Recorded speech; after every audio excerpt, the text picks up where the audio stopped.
Hi everyone, Jacky here from King's Church.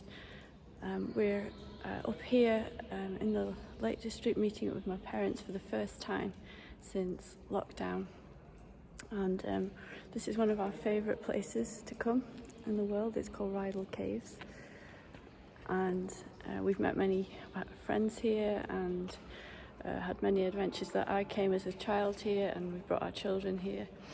It's just been a great place, lots of memories, and it's just amazing after being in lockdown for 2.5 months to be able to come here again and to meet up with my parents outside for a couple of hours. So looking forward to seeing them.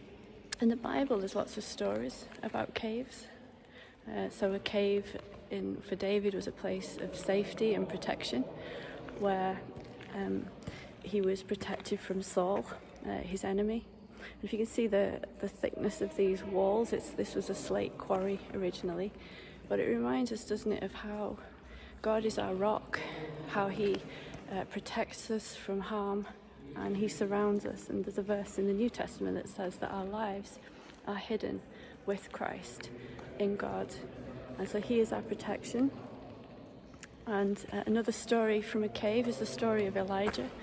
And if you remember that he had the word of the Lord come to him while he was in a cave, and he came out of the cave and God spoke to him and redirected his life.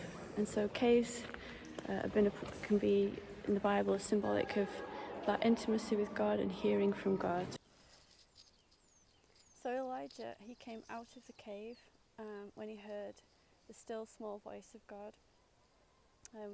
God wasn't in like the big earthquake or the wind, but it was the still small voice of God. And sometimes to hear God we have to get ourselves to a quiet place, don't we? Somewhere that we can listen and hear.